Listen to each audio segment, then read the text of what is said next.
Ok, salut tout le monde. Peut-être vous ne me connaissez pas, alors je vais me présenter. Je m'appelle Rémi Gomez, je suis ancien à l'église de Lyon, qui est une église qui est dans la même famille d'églises que l'église Renaissance ici. On fait partie de Newground Church, donc on connaît Joey depuis des années avec Nikki. Je suis venu avec Pauline, mon épouse, et vous avez le bonjour de toute l'église. De Georges, de Jill, de Xavier et Capouk, de William et Anna, de John et Rachel. Je dis en particulier ceux qui étaient avec moi sur WhatsApp et qui vous transmettent le. Donc, vous ne nous connaissez pas tous, mais voilà, on connaît, on va dire, le noyau qui a commencé cette église et on a vraiment à cœur et on est des amis depuis longue date. Donc, merci de nous inviter. Je sais qu'il n'y a pas du tout toute l'église qui est là et que Joey aurait vraiment aimé que ce qui est partagé là soit entendu par tout le monde.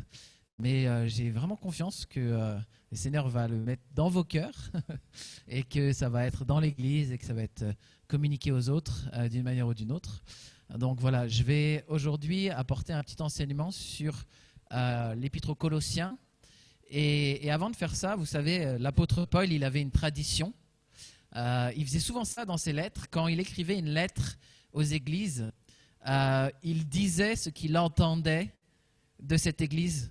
Il disait ce qu'il avait entendu dire de cette église. Et pour l'épître aux Colossiens, il dit aux Colossiens, j'ai entendu parler de votre amour et j'ai entendu parler de votre foi.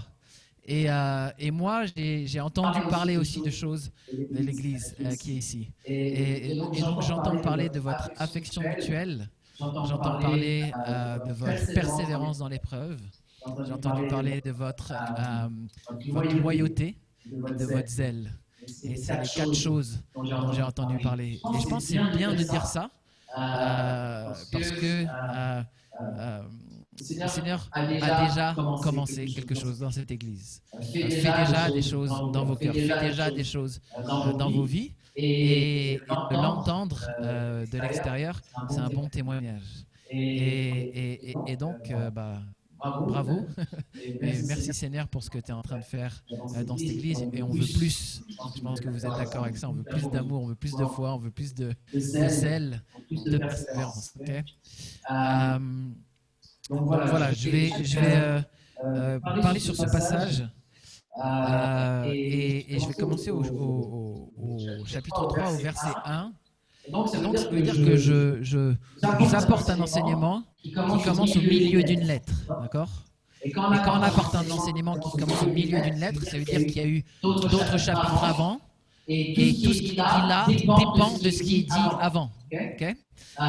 Et donc, j'aimerais juste vous lire le premier verset pour vous montrer combien on sent qu'il y a quelque chose avant. Donc, Colossiens 1, verset 3. Si donc vous êtes ressuscités avec Christ, recherchez les choses d'en haut, où Christ est assis à la droite de Dieu.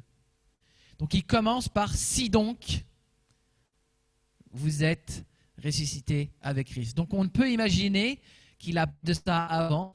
On peut imaginer qu'il a parlé de « vous êtes ressuscités avec Christ ». Et si donc c'est vrai, et ben voici maintenant l'enjeu. Voici ce qui va se passer maintenant. Et je crois que beaucoup d'entre vous, et je l'espère, mais je le crois vraiment, sont ressuscités avec Christ. Et je peux vous poser la question. Qui pense être ressuscité avec Christ? Vous avez le droit de lever la main. Ah, vous avez le droit de ne pas lever la main aussi. Hein. Ok, donc je ne me trompe pas. Vous êtes des hommes et des femmes qui marchez avec Dieu et vous pensez que vous êtes ressuscités avec Christ. Dans Colossiens, au chapitre 2, donc le chapitre juste avant, on a Paul qui explique ceci. Vous avez en effet été ensevelis avec lui par le baptême et vous êtes aussi ressuscités en lui et avec lui par la puissance de Dieu qui l'a ressuscité. En gros, vous tous, si vous avez placé votre foi dans le Seigneur Jésus, ça veut dire que vous êtes associés à lui pour faire une seule plante avec lui, comme dit Paul dans Romains. Vous êtes morts avec lui vous êtes allé au tombeau avec lui, et votre baptême, il signifie ça, vous avez été plongé dans l'eau avec lui, et vous êtes sorti pour être une nouvelle création, une nouvelle créature, ressuscité avec lui, purifié, parce que Dieu vous a purifié en allant à la croix pour vos péchés. Et donc, ça, ce n'est pas la fin de l'histoire, ça, c'est le début de l'histoire. Ok ? Et c'est le début de l'histoire, mais à laquelle il faut toujours revenir. Okay? Il y a cet avant et cet après. Okay? Et si donc vous êtes ressuscité avec Christ, alors, et c'est ce qu'on va regarder. Je vais prier maintenant pour que ce qui soit dit ici soit puissant dans nos vies, puissant dans vos vies, parce que la parole de Dieu est efficace, elle a un but et elle est puissante. Et je prie qu'elle soit retenue dans vos cœurs pour que vous marchiez avec ces paroles dans les jours, dans les semaines, dans les mois et les années à venir, parce que ce qui est dit là, c'est fondamental pour votre marche chrétienne. Ok ?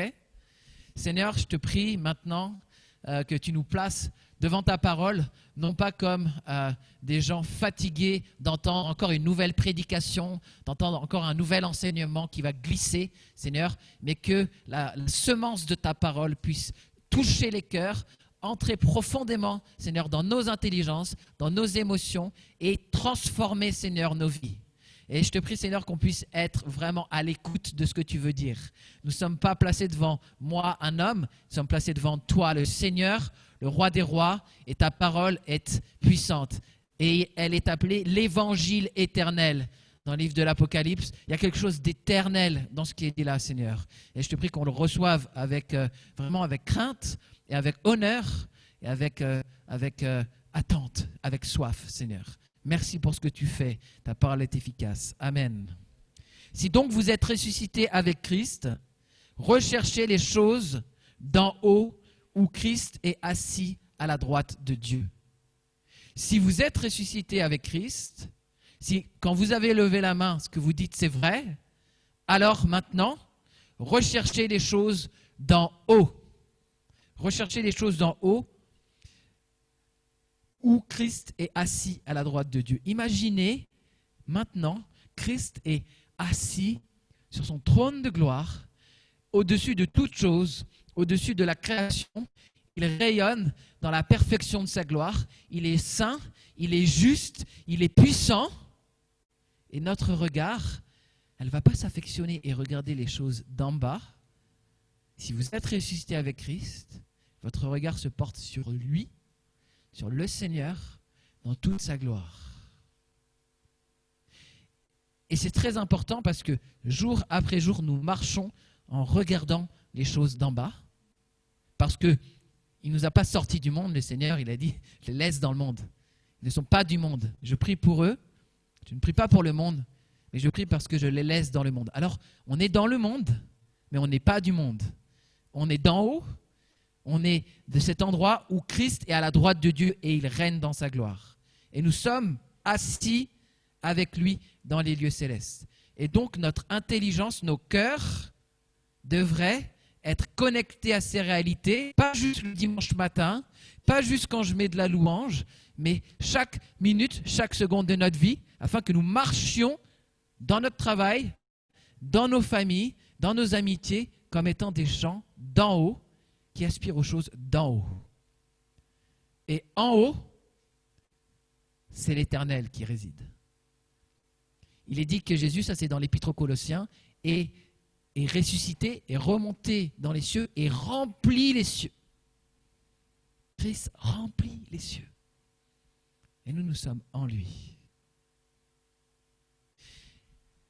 Qu'est-ce que c'est d'avoir une vie quotidienne en étant d'en haut? Qu'est-ce que ça change concrètement dans ta vie, dans ma vie, d'être fixé sur celui qui est en haut et d'aspirer aux choses d'en haut? Qu'est-ce que ça veut dire? Paul va nous le dire dans la suite. Il continue, attachez-vous aux réalités d'en haut et non celles qui sont sur terre. En effet, vous avez connu la mort et votre vie est cachée avec Christ en Dieu. Ce que dit Paul là, vous avez connu la mort. Dans d'autres traductions, vous êtes mort. Ce n'est pas juste que vous avez connu intellectuellement. Quand il dit vous avez connu, c'est-à-dire que vous avez expérimenté la mort. La mort que vous avez expérimentée, c'est la mort de votre ancienne nature. C'est la mort de votre moi avant de confesser que Christ était Seigneur et Sauveur. Donc, vous avez mis dans le tombeau avec Christ, dans le tombeau, celui ou celle que vous étiez avant. Vous avez connu la mort. Donc, ce n'est pas pour vivre à la manière dont vous viviez avant ça. Vous étiez mort, vous êtes ressuscité avec Christ. Vous marchiez comme les morts marchent, aspirant aux choses qui mènent à la mort, aux choses mauvaises, au péché, à la convoitise, à la chair, à toutes ces choses-là.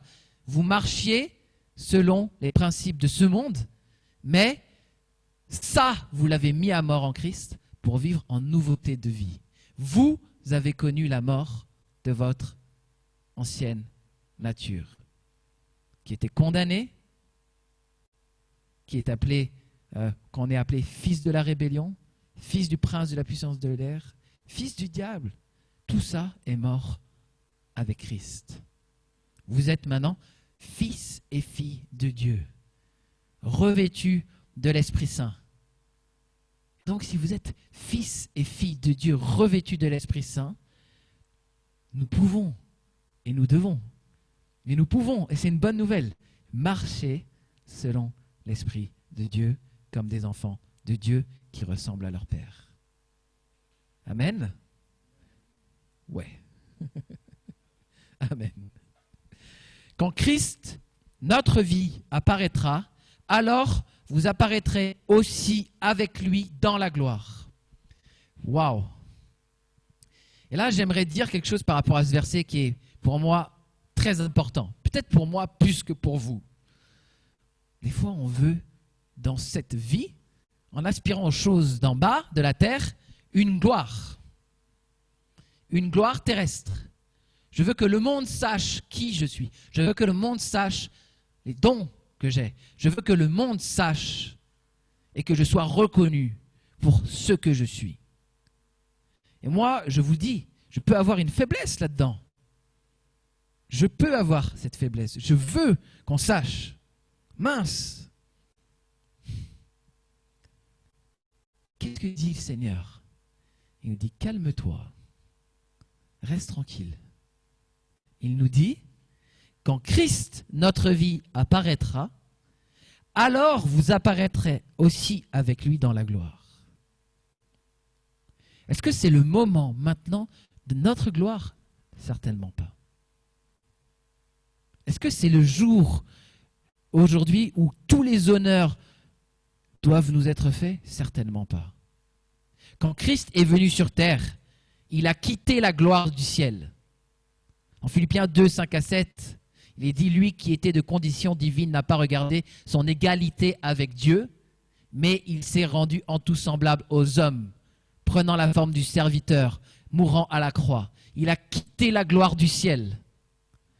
Et il n'a pas seulement été un homme, il a été le serviteur souffrant, annoncé par Ésaïe 55, prenant notre péché à la croix, avec une couronne d'épines, le sang qui coulait de ses mains, accroché sur le bois pour nos péchés. Il a quitté la gloire.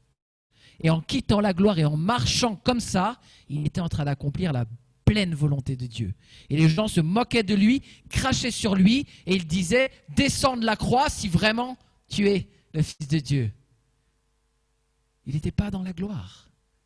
Et il était en train de réaliser l'œuvre la plus glorieuse de l'histoire de la rédemption. Et vous pensez que nous allons marcher dans la gloire sans passer par ce genre de chemin? Mais Christ nous a dit, le disciple n'est pas plus grand que son maître. S'ils m'ont haï, ils vous haïront aussi. Si Roger a des obstacles dans sa vie, amen. Amen. Puis, quand Abraham est sorti d'Ur en Chaldée et qu'il a dû faire ce périple, il a eu beaucoup de choses à affronter. À l'âge qu'a Roger et sa femme, il attendait encore peut-être 60 ans avant d'avoir son premier enfant. Okay? Et en fait, ça nous parle d'une gloire qui est en haut, qu'on a déjà, mais on ne rayonne pas de cette gloire. Le monde se moque de vous. Le monde se moque de moi, de nous. Ouais, comme il s'est moqué de Christ. Mais le jour où il paraîtra, le jour où lui revient dans sa gloire, comme le Fils de l'homme annoncé dans Daniel sur les nuées, il reviendra glorieux. Le jour où il reviendra glorieux, le monde connaîtra la vérité des enfants de Dieu. Mais ne soyons pas pressés d'être là. Commençons à marcher dans les œuvres qu'il nous a demandées. Ton église est petite. Ce n'est pas un problème. C'est un problème? Non. Dans le livre de l'Apocalypse, on a 7 églises à qui a annoncé le livre. Et sur les 7 églises, il n'y en a que 2 qui n'ont pas de reproche. Et c'est les petites églises.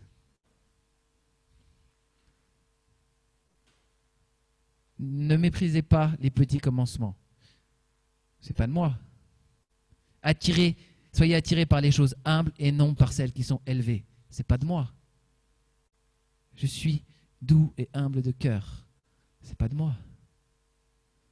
Il y a des choses glorieuses dans ces choses-là. Soyez pas impressionnés parce que le monde pense être glorieux. Les comptes seront faits à la fin des temps. Et quand Christ paraîtra, vous paraîtrez aussi dans sa gloire. Aspirez aux choses d'en haut. Voilà ce qui est important. Cherchez le royaume et sa justice. Toutes vos choses vous seront données en plus. Et maintenant, on passe à la phase tranchante du texte. Et je vous le dis, c'est fondamental que dans l'Église, on entende ces choses, parce qu'on a tendance à avoir un christianisme bisounours qui caresse dans le sens du poil, ou qui veulent juste faire du bien momentanément. Mais le Seigneur, il veut nous émonder, il veut couper les mauvaises branches pour qu'on pousse de bonne manière. Okay? Il ne cherche pas notre confort, il cherche notre sanctification. Okay? Et en fait, c'est bon de se faire tailler par la parole. La parole est une épée. On est d'accord? Donc, écoutez les verbes de cette section. Ce sont des verbes qui vous responsabilisent, qui vous demandent d'être actifs, qui vous font lever de vos chaises. Il est dit, faites donc mourir en vous ce qui est terrestre, immoralité sexuelle, l'impureté, les passions, les mauvais désirs et la soif de posséder qui est une idolâtrie. Je pourrais prêcher que sur ce verset. Faites mourir. Il n'est pas écrit « attendez que meure en vous » parce que baigner dans la louange, ça va partir. Je le dis parce que c'est une révélation. Des fois, on pense qu'on a été rempli de l'Esprit Saint et que maintenant l'Esprit va faire son œuvre. Oui, en vous mettant en marche pour couper ce qui doit être coupé. Dieu ne crée pas un peuple de passifs, de gens qui sont attentistes. Dieu crée un peuple de gens qui prennent des décisions pour l'honorer. Et ça, c'est la marque que l'Esprit est avec vous. Et parfois, on se dit, mais est-ce que ça, je le fais par la chair? Est-ce que c'est par l'Esprit? Si tu es en train de faire mourir une œuvre des ténèbres, t'inquiète pas, c'est par l'Esprit. Christ habite en vous, suscite en vous ce désir de mettre fin à des comportements que vous savez vous laissent esclaves. Soyez proactifs. Amen. On a l'habitude de vivre dans la justification. Christ m'a justifié. Il est mort à la croix, et encore, je pense qu'il y a beaucoup de gens, peut-être même dans cette salle, qui pensent qu'ils peuvent perdre leur salut. Il faut faire des études bibliques franches là-dessus. Moi, je dis, le Seigneur est un Seigneur qui nous sauve bien. Le Seigneur est un Seigneur, ça c'est Romains 8:30, vous savez, ceux qu'il a prédestinés les a aussi appelés, ceux qu'il a appelés les a aussi justifiés, et ceux qu'il a justifiés les a glorifiés. Tout ça c'est au passé. Si tu as été prédestiné, tu as été appelé, je pense que beaucoup ont été appelés, donc tu as déjà été glorifié, parce que le Seigneur ne perd pas ceux à qui le Père lui a confié. Si tu penses que tu peux perdre ton salut, peut-être alors que tu penses que tu peux le gagner. Parce que ça veut dire que tu as un impact sur ton salut. Or, le sauveur, c'est le Christ. Et il est sauveur de A à Z. Et toi, tu étais mort. Tu n'es pas quelqu'un qui marche avec le Christ. Non, tu es dans la tombe, tu es mort. Et au jour où il t'a appelé, il t'a dit « Sors, Lazare !» C'est par la puissance efficace de sa parole que tu es sorti. Pas parce que tu as bien voulu sortir du tombeau.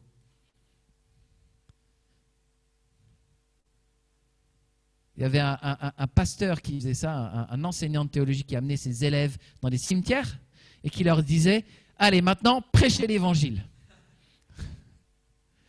Pour leur dire, si vous pensez vraiment que c'est votre prédication qui peut réveiller les morts, vous n'avez pas compris. Sans la puissance de Dieu, vous ne pouvez rien.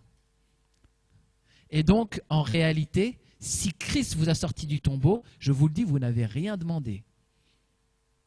Vous n'y êtes pour rien. Il vous a arraché à la mort. Est-ce que c'est pour vous ramener dans la mort? Les gens pensent qu'on a tellement un libre arbitre qu'on peut refuser le salut. Moi, je crois à la grâce irrésistible de Dieu. Et quand il vous a prédestiné, il vous a glorifié. Donc marchez dans l'assurance du salut. Mettez le casque du salut et commencez d'arrêter de vous apitoyer. Vous êtes sauvés. Vous êtes sauvés avec le Seigneur. Alléluia. Vous venez pas le dimanche pour être sauvés. Vous venez le dimanche parce que vous avez été sauvés et que vous glorifiez le Seigneur, que vous voulez le chanter, que vous voulez le remercier pour ce grand salut. Amen. Voilà, et donc à partir de là, de cette justification, ça y est, c'est fait, Christ, il n'est pas mort pour rien, il est mort vraiment parce qu'il est celui qui devait ôter le péché du monde, il est mort pour ça, amen. Maintenant, à partir de cet endroit, il est temps de marcher dans la sanctification. Ok ? À partir de là, on marche vers la ressemblance à Christ. Pourquoi ? Parce que vous êtes morts à l'ancienne vie. Donc faites mourir. La cupidité, cet amour de l'argent que tu as qui est tellement fort en fait, c'est une idole. Tu aimes l'argent. Oh, l'argent, c'est beau. Oh, j'en ai besoin.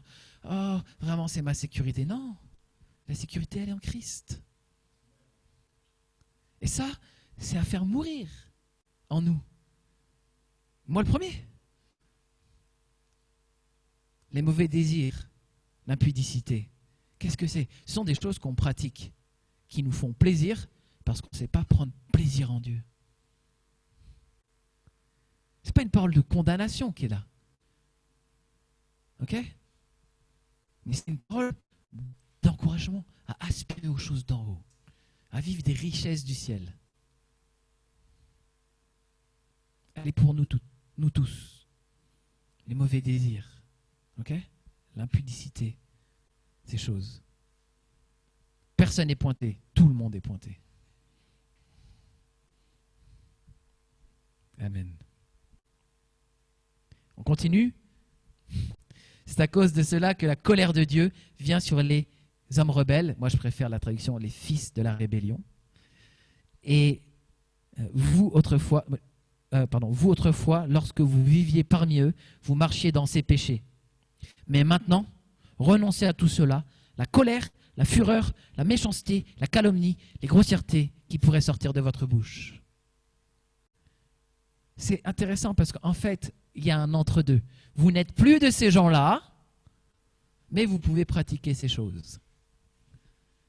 Et puisque vous n'êtes plus de ces gens-là, ne pratiquez plus ces choses. Ok ? Je ne suis pas en train de vous dire qu'un chrétien ne pêche plus, même si Jean dit celui qui connaît Dieu ne pêche plus. Okay, c'est un principe fondamental, celui qui connaît Dieu ne pêche plus. La réalité, c'est que ça se passe dans un processus de sanctification. Ok ?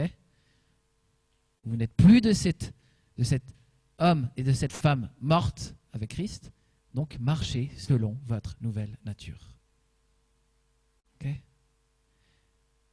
Donc là, vous vous dites, ah oui, effectivement, la vie chrétienne, elle est encore longue, et il y a des trucs à faire, et il y a du pain sur la planche.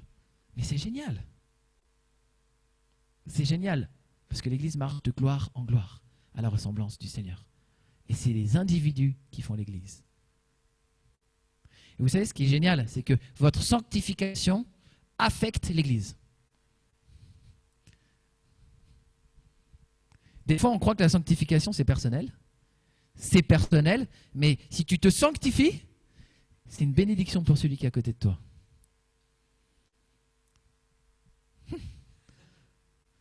Toi, tout seul, dans ta chambre, en train de te sanctifier, tu es en train de bénir l'Église. C'est beau, hein? On est un corps en Christ. Il nous a rachetés ensemble pour qu'on croisse à tous égards jusqu'à la stature parfaite de Christ. Éphésiens 4. On est un corps.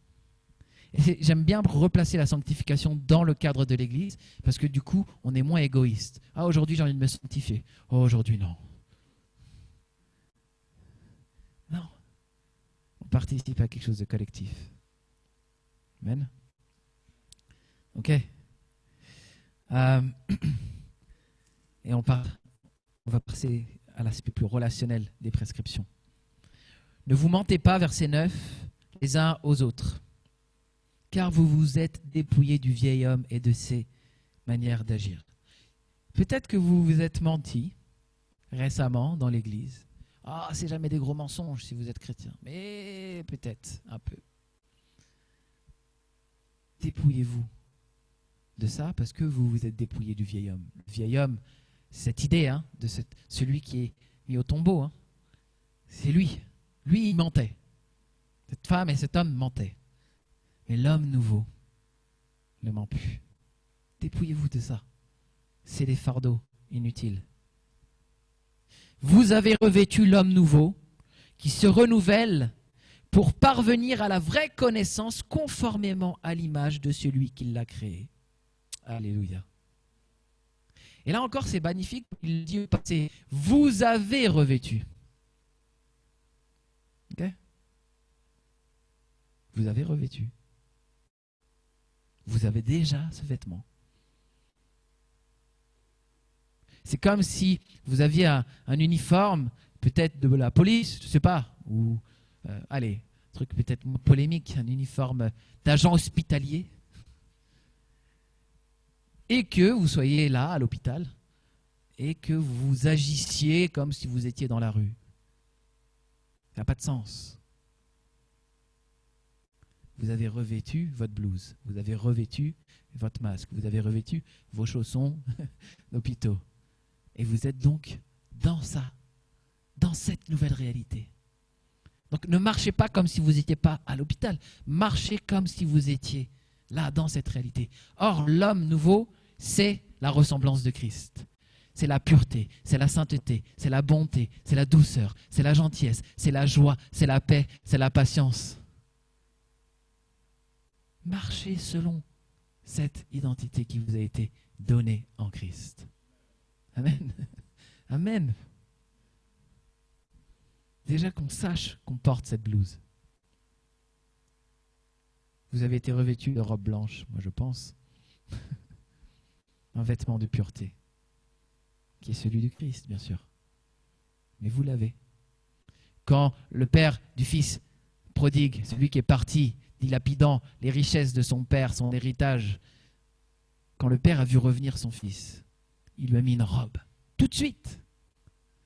Il n'a pas dit, quand tu auras mérité et que tu auras nettoyé l'ensemble de la maison, et non, il lui a mis une robe, il lui a mis un anneau, il lui a tué un veau gras, il lui a dit, tu es fils. Et le frère prend pas, mais quoi? Tu tues le veau gras pour lui qui a dilapidé tes biens? Oui, il est justifié, il a cette robe de justice sur lui. Et maintenant, il va vivre comme un fils, parce qu'il l'est déjà. Amen. Allez, un peu de musique. Ok, je finis le passage et je commente encore un peu. Je ne sais pas, je suis à combien de minutes? On me dit qu'on s'en fiche. Amen. Ok, ça marche. Il n'y a plus ni juif, ni non-juif, précisément, ni grec, ni gentil plutôt, ni circoncis, ni incirconcis, ni étranger, ni, alors là ils mettent sauvage, barbare, je préfère la traduction, ni esclave, ni homme libre, mais Christ est tout en tous. J'ajoute à ce verset, cet autre verset qui dit ni homme ni femme, ok? Il n'y a plus ces distinctions-là. Pourquoi est-ce que Paul il dit ça? Si vous avez revêtu Christ et si vous aspirez aux choses d'en haut, vous êtes un en Jésus et vous n'avez plus les oppositions du passé. Ces oppositions qui entre juifs et non-juifs faisaient que les juifs estimaient les non-juifs impurs. Qui disaient que les juifs estimaient les barbares barbares. Et que les hommes estimaient les femmes inférieures.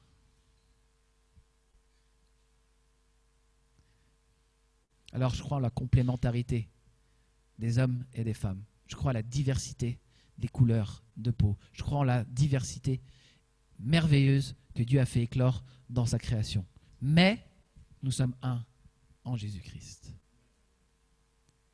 Un seul peuple, uni par la même filiation au Père. Amen. Alors, il y en a des fois qui se trompent. Ils se sentent agressés par la culture de l'autre. Ils se sentent agressés peut-être par cet étranger qui me déstabilise dans mon identité. Et moi je dis, notre patrie est dans les cieux. Ok? Et donc moi, je vous le dis, je suis un patriote. Je défends cette patrie-là. Et dans cette patrie, il y a des gens de toutes couleurs, provenant de toute culture. Mais je suis un patriote. Et donc, il y a des cultures qui agressent ma patrie. C'est vrai.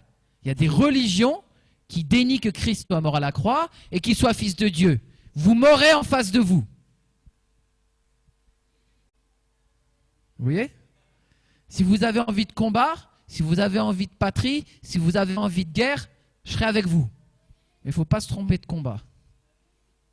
Le combat, il est spirituel. Et nous sommes un en Christ. Donc, entre nous, acceptons-nous comme des frères. Et ne regardons pas à l'apparence. Amen. Ah. Amen. Ainsi donc, en tant qu'être choisi par Dieu, saint et bien-aimé, revêtez-vous de sentiments, de compassion, de bonté, d'humilité, de douceur, de patience. Amen.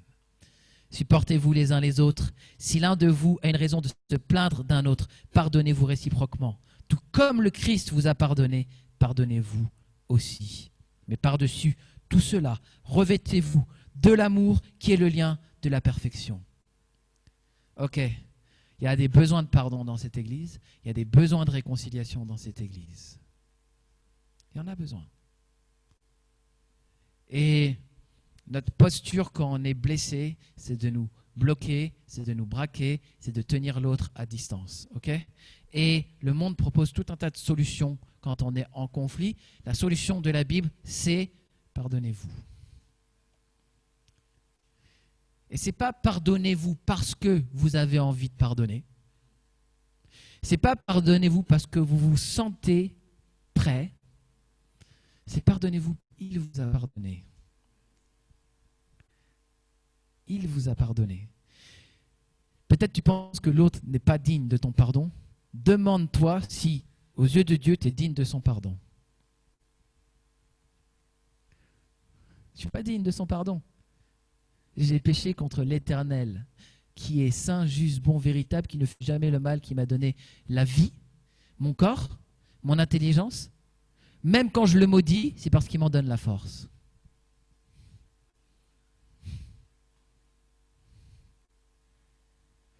Vous croyez vraiment qu'on mérite le pardon de Dieu? Non, mais parce qu'il a compassion de nous, il nous a pardonné.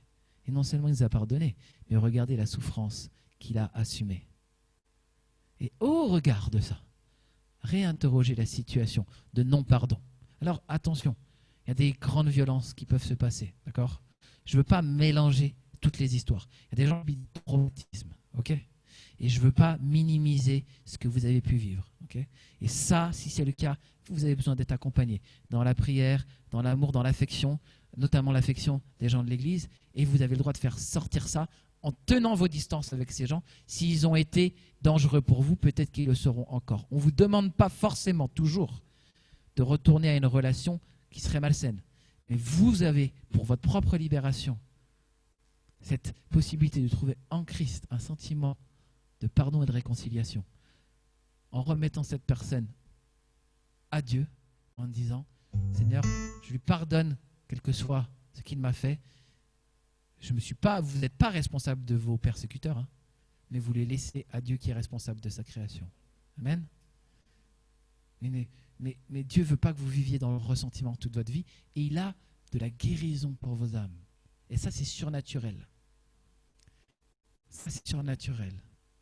Et ça, c'est possible quand on impose les mains et que l'amour de Dieu, la consolation de Dieu, le Paraclet, le Saint-Esprit vient et fait une œuvre surnaturelle. Et donc, si vous avez besoin de ça, demandez la prière. Soyez pas timide. Vraiment, en famille, on ouvre le frigo. Hein. En famille, on se parle. En famille, vraiment, quoi. C'est tellement désolant, ces églises où on n'ose pas se parler parce qu'on a honte. Mais moi, je suis un pécheur. D'accord ? Il faut qu'il y ait des gens dans l'église qui connaissent mon péché. Sinon, je vais être tout seul avec mon péché. Et le diable, il va m'enfermer dans ces péchés-là. Mais moi, j'ai fait du mal. Il faut que les gens connaissent le mal que j'ai fait. Sinon, je vais rester avec ce mal. Et Dieu va m'enfermer dans la honte. Je ne dis pas parler à tout le monde tout le temps. Mais trouver des hommes, des femmes de confiance. Et parler. Notre orgueil, notre ego nous empêche notre guérison. Trouvez des personnes de confiance qui ont compris la grâce de Dieu, qui vont vous aimer, qui ne vont pas vous juger. Mais il y en a. À chaque fois que vous portez le regard sur une personne dans l'église, vous portez le regard sur un pécheur. Ça doit vous rassurer. Ok ? Je vais prier et puis je ne sais pas trop comment mener la suite. J'avais d'autres versets, mais je n'ai pas envie de faire trop long. Et Seigneur, tu nous as transformés.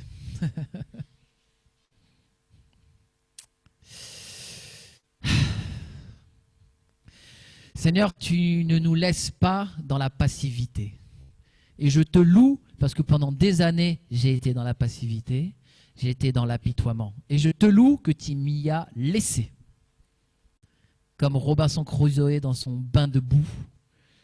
Tu m'as laissé dans ma mélasse pour que, au contact de ta parole, je comprenne que l'apitoiement ne m'amènerait nulle part et que toi, si tu prends pitié, tu n'es pas celui qui nous assiste.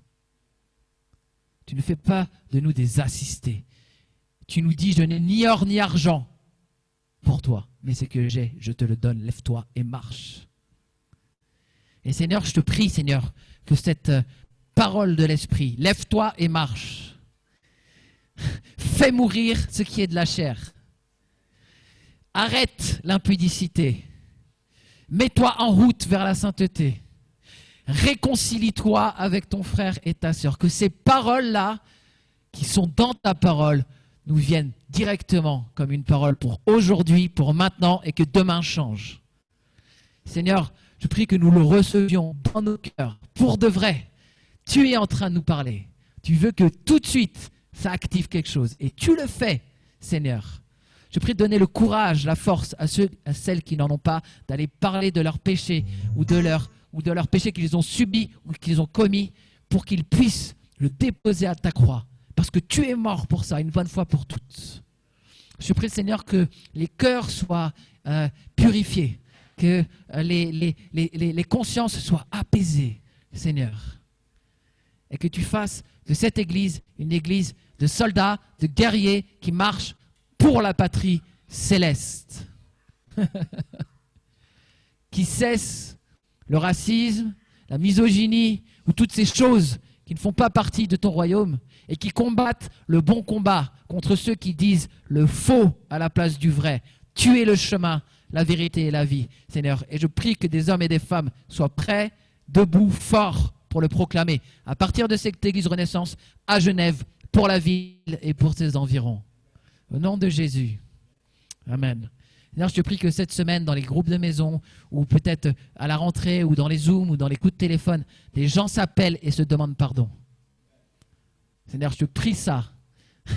Je te prie que tu pousses les consciences à ne pas rester là où ça en est, Seigneur. Et je te prie aussi pour que les gens qui sont dans la mélasse et l'apitoiement, maintenant, vous ayez envie de sortir de là au nom de Jésus. Que vous compreniez que Dieu veut que vous soyez actifs dans le processus. Alléluia. Et Seigneur, je pourrais prier pour plein de choses, mais fondamentalement, que ces paroles de l'Épître aux Colossiens changent la vie de cette Église et que nous puissions les voir encore plus grandir à ta ressemblance. Au nom de Jésus, Amen.